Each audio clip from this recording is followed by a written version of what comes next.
Right, so I'm here today to pick up a GTV that's been sitting on a farmer's field for the last 7 years, and there it is over there. So it's going to be great fun getting in to get that out. I'm glad I have the Jeep. Try not to get stung.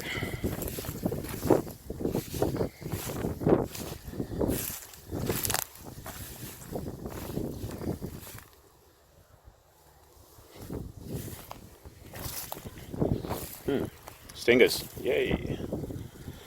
Right, let's try and dig this out then. Perfectly, we pulled it out okay. Let's see what condition it's in. This is 11 years since it's been ran, and 7 years sitting in that spot there.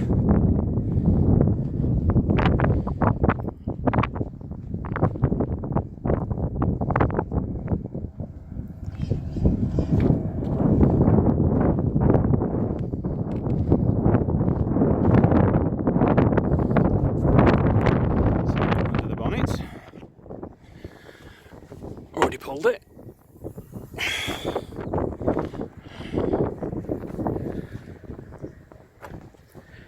And we have what looks like potatoes growing under the bonnet.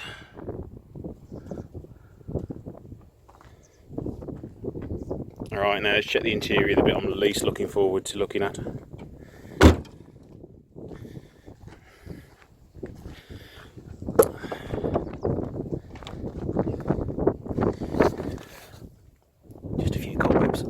But all present and accounted for. We've got a little bit of air left in the tyres, but as you can see, it's rather riffy. I'm going to get it back, give it a good clean inside and out, because I don't want this coming in my unit with all the creepy crawlies on it. And then we shall find out what's wrong with it. I have got a limited bit of a history on it. I do believe it's going to be an engine related problem. I think the cam belt's more than likely gone, but it's all repairable, so as long as it's not done a million miles, hopefully this one will get saved. Right, see you soon.